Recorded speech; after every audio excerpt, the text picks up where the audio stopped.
सकती हूँ अपने यूट्यूब चैनल पे जीनियस टेक सोल्यूशन में। फ्रेंड्स, नया अपडेट आपके लिए लेके आए हैं। एक नोटिफिकेशन आई है हमारे पास, नोटिफिकेशन नंबर 9 ऑफ 2025, जिसमें कुछ रूल्स में चेंजेस किए गए हैं, कुछ रूल को नोटिफाई किया गया है। तो बढ़ते हैं नोटिफिकेशन की तरफ। देखिए, नोटिफिकेशन मैंने आपके लिए ओपन किया हुआ है।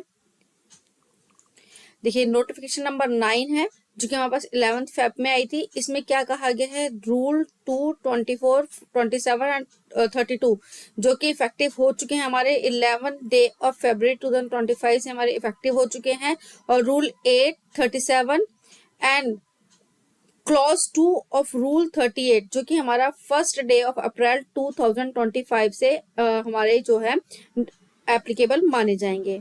अब ये रूल कौन से चेंज हुए हैं फ्रेंड्स, हमारे पास नोटिफिकेशन आई थी, नोटिफिकेशन नंबर 12/2024, लगभग 43 पेजेस की हमारे पास लास्ट ईयर नोटिफिकेशन आई थी, जिसमें बहुत सारे हमारे रूल्स में चेंजेस करने की बात की गई थी। उसमें से कुछ रूल को नोटिफाई किया गया है।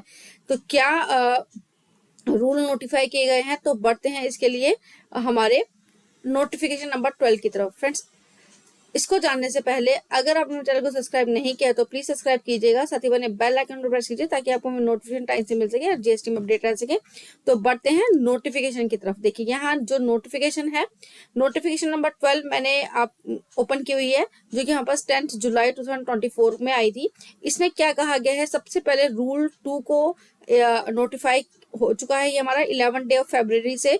क्या रूल है हमारा, देखिए क्या कहता है, in the central goods and services tax rule with effect from a date to be notified in rule 8 जो कि हमारे पास डेट नोटिफाई कर दी गई है 11th डे ऑफ फरवरी से। ये रूल जो है हमारा इफेक्टिव हो गया है। इसमें कौन से रूल चेंज हुआ है, रूल 8 का सब रूल 4A के बाद ये प्रोविजो को इंसर्ट किया गया है। क्या प्रोविजो कहता है, provided that every applicant made under sub-rule 4 by a person other than a person notified subsection 6D of section 27 who had not opted for authentication of Aadhaar shall be followed by taking photograph of the applicant where the applicant is individual or such individual in relation to the applicant as notified under 6C of section 25 where the applicant is not an individual, along with the verification of original copy of documents uploaded with the application REG at the facilitation center notified by the commissioner for the purpose of this sub rule। अब क्या कहना चाहता है, जो हम application लगाते हैं registration की, उसमें आप बस दो ऑप्शंस आते हैं कि आप अपना जो है OTP के द्वारा अपना ऑथेंटिकेशन कर सकते हैं, या आप विदाउट OTP आधार ऑथेंटिकेशन से भी आप अपना जो है सबमिट कर सकते थे एप्लीकेशन। अब इसमें क्या रूल आ गया है, फर्स्ट 11 फेब से आप अगर ऑप्शन ऑप्ट करते हैं विदाउट आधार ऑथेंटिकेशन, तो उसके लिए पहले आपको आधार किसी सेंटर में जाना पड़ेगा, अपनी फोटो लेके जानी पड़ेगी, अपने आधार लेके जाना पड़ेगा। जब आपकी वेरिफिकेशन हो जाएगी तब आपका फॉर्म जो हमारा REG 01 है वो कंप्लीट माना जाएगा। पहले क्या था कि आप जब हम एप्लीकेशन लगाते थे फॉर्म REG 01 में, तो अगर आपने ऑप्शन ऑप्ट किया है विदाउट ऑथेंटिकेशन ऑफ आधार, तो आपकी REG की जो सबमिटर है, जो हम पार्ट B फाइल करते हैं, वो आपका सबमिट माना जाता है। अब मैं ऑलरेडी वीडियो बना चुकी हूँ कि आपको रजिस्ट्रेशन किस तरीके से लेना है, पार्ट A क्या है, पार्ट B क्या है। अगर आप एज अ इंडिविजुअल यानी कि आप एज अ प्रोप्राइटरशिप फॉर्म ले रहे हैं, या पार्टनरशिप फॉर्म है आपकी, या LLP है, या प्राइवेट लिमिटेड कंपनी है, मैंने सभी पर किस तरीके से आपको रजिस्ट्रेशन लेना है उसकी डिटेल वीडियो ऑलरेडी बना चुकी हूँ। मैं आई बटन पर लिंक कर दूंगी, आप वहां से देख सकते हैं कि हमने जो एप्लीकेशन लगाई है वो आधार ऑथेंटिकेशन के साथ लगाई है। अब इसमें जो चेंज आया गया वो क्या चेंज लाया है कि अगर आप ऑप्शन ऑप्ट करते हैं पार्ट B में विदाउट आधार ऑथेंटिकेशन, तो आपका वो पार्ट B कंप्लीट नहीं माना जाएगा जब तक आप अपना वेरिफिकेशन, फिजिकल वेरिफिकेशन नहीं करा लेते किसी फैसिलिटेशन सेंटर पर जाके। ये बहुत ही मेजर चेंजेस हमारे लाए गए हैं, जो कि इफेक्टिव हो चुका है फर्स्ट 11 फेब से। अब जो हमारा नेक्स्ट रूल था, रूल हमारा 24 था, मैं आपको नोटिफिकेशन में दिखा देती हूँ। रूल मैंने 2 आपके साथ डिस्कस किया। मेजर रूल है जो रूल 8 में हमारा चेंजेस लाया गया, रूल 24, 27 एंड 32 जो कि हमारे कब से इफेक्टिव हो गए हैं, हमारे 11th फेब से हमारा ये इफेक्टिव हो चुका है। तो अब हम बढ़ते हैं रूल नंबर 22 पे।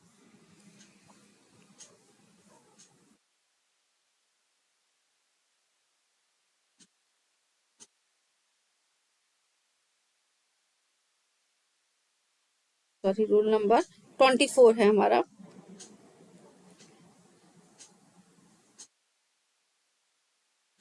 देखिए, रूल नंबर 24 क्या है हमारा, बहुत ही मेजर चेंज लाया गया है।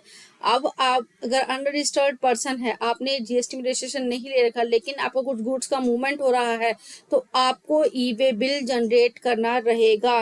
ये कैसे होगा मैं बता देती हूँ। देखिए, in the said rule with effect from the date to be notified, ये देखिए क्या लिखा है, इन्होंने पहले ही इस नोटिफिकेशन में कह दिया था ये नोटिफाई किया जाएगा।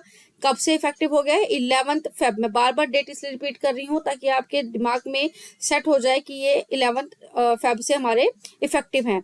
इन rule 138 of sub rule 3 after the proviso the following proviso shall be inserted, ये प्रोविजो को ऐड कर दिया गया है। देखिए क्या कहा गया, provided also that an unregistered person required to generate a E way bill in the GST EWB 1 in term of the fourth proviso of subrule 1 for unregistered person opting to generate e-way bill in GST EWB 01 on the common portal shall submit a detailed electronic on the common portal GST ENR 3 either directly or through a facilitation center notified by the commissioner, and upon validation of the detail furnished a unique enrollment number shall be generated and communicate to the person.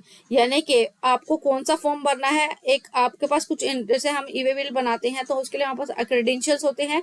तो अगर unregistered person है तो उसके पास क्या credential होंगे, उसको सबसे पहले अपना जो है एनरोलमेंट नंबर लेना होगा। उसके लिए कौन सा फॉर्म फिल करना है, ENR 03। ये फॉर्म हमें यहीं बताया गया है कि ENR 3 क्या फॉर्म है। देखिए, फॉर्म GST ENR 3 इसे भरना होगा, application for enrolment.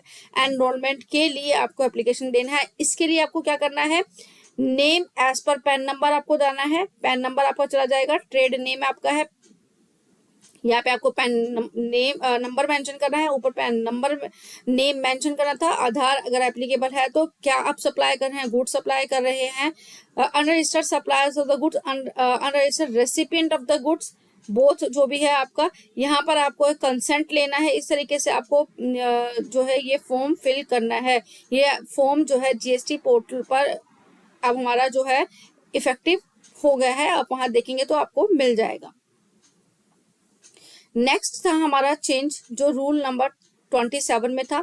In the said rule with effect from the date of notify after the form ENR 2 the following form shall be inserted, यानी कि रूल नंबर 27 में क्या था हमारा, ENR 2 फॉर्म था, अब 3 फॉर्म भी इसमें इंसर्ट कर दिया गया है। अब जो हमारा रूल रह गया रूल 32 जो कि इफेक्टिव है 11th से, वो कौन सा रूल है, देखिए मेजर चेंजेस आ गए हैं। अब हमारे रूल नंबर 32 कहता है कि जो हम लायबिलिटीज शो करते हैं वो हमारा नेगेटिव लायबिलिटीज का है। तो GST 3B में हम दिखाते हैं, मैं आपको दिखा देती हूँ।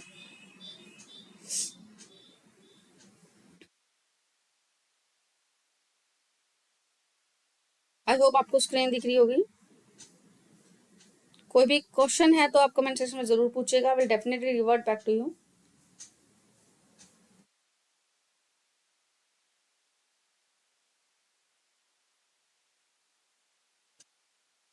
देखिए, Rule 32 in the said rule with effect from the date to be notified in GSTR 3B। GSTR 3B में जो है हमारा डिस्क्रिप्शन रहता है, टैक्स पेबल रहता है। यहाँ पे देखिए जो हमारा टेबल होता है 6.1 उसमें क्या इंसर्ट किया जा रहा है, adjustment of the negative liability of the previous tax period. ये हमारा जो है कॉलम नया इंसर्ट कर दिया गया है 11 डे ऑफ फरवरी से।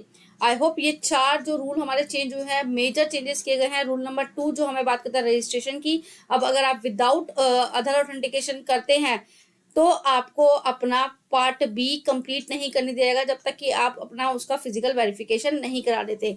नंबर 2 रूल था हमारा, आपको जो है जो अनरजिस्टर्ड पर्सन है उनको अब ई वे बिल जनरेट करना रहेगा। साथ ही हमारा जो मेजर चेंज है, अब आप नेगेटिव जो लायबिलिटीज है, एडजस्टमेंट है प्रीवियस ईयर की, प्रीवियस मंथ की सॉरी, वो भी आपके रजिस्टर 3B में कॉलम नंबर 6(1) में आपके यहाँ पर कॉलम को इंसर्ट कर दिया गया है। अब देखते हैं जो नेक्स्ट हमारे चेंजेस आए हैं, क्या चेंज है हमारे। Rule number 8, 37 and close 2 of rule 38। तो बढ़ते हैं नेक्स्ट जो हमारे इफेक्टिव होंगे फ्रॉम 1 अप्रैल से।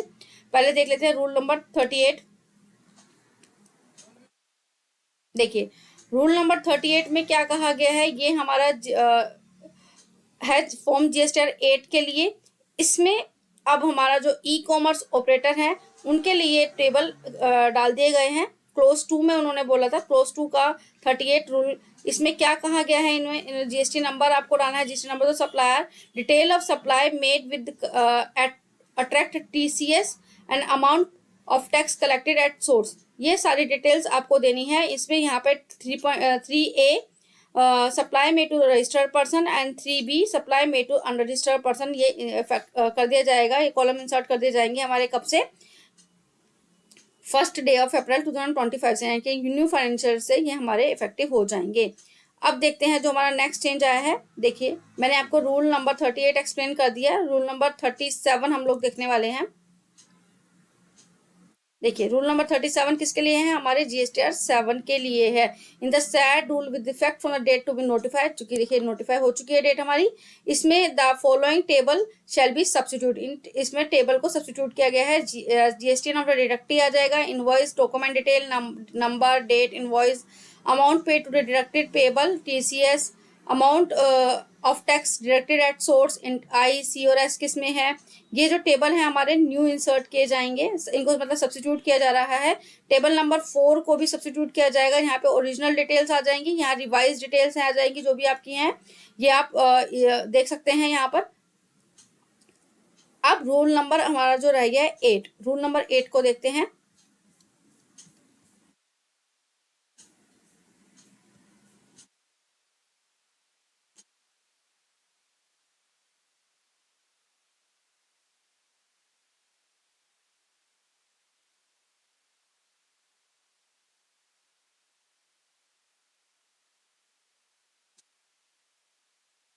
देखिए रूल नंबर 8 है जो कि in the said rule with effect from the date to be notified in rule 39, rule 39 में ये चेंजेस किए जा रहे हैं। जो हमारे ये जो रूल लाए हैं, जो इनपुट सर्विस डिस्ट्रीब्यूटर है उनके लिए लाया गया है, जो GSTR 6 फाइल करते हैं। इनके सब रूल 1 में the following sub rule shall be substituted and input service distributor shall be distribute input tax credit in manner subject to such condition. देखिए input tax credit available for the distribution in the month shall be distributed in the same month and the details there are shall be furnished in GSTR 6 in accordance with the provision of the chapter 8 of सब rule. यानी कि इसको आप आराम से देख सकते हैं, प्लेन रीडिंग से आपको समझ में आ जाएंगे, इसमें ऐसा कुछ नया नहीं है जो आप देख सकते हैं। आई होप फ्रेंड्स ये इन्फॉर्मेशन जो हमने आपके साथ शेयर करी आपको अच्छी लगी होगी। अगर आपको हमारी वीडियो अच्छी लगती है, वीडियो कंटेंट अच्छा लगता है, तो प्लीज़ वीडियो को लाइक कीजिएगा, शेयर कीजिएगा और मेरे चैनल को सब्सक्राइब कीजिएगा फ्रेंड्स। अगर ये रूल जो इनपुट सर्विस डिस्ट्रीब्यूटर का जो चेंज हुआ है, अगर आप चाहते हैं सेपरेट वीडियो इसके लिए आए, तो आप प्लीज़ कमेंट सेक्शन में जरूर बताइएगा। अगर आपको कोई डाउट आता है तो मैं इसके लिए सेपरेट वीडियो भी डाल दूंगी। Thank you for watching me friends.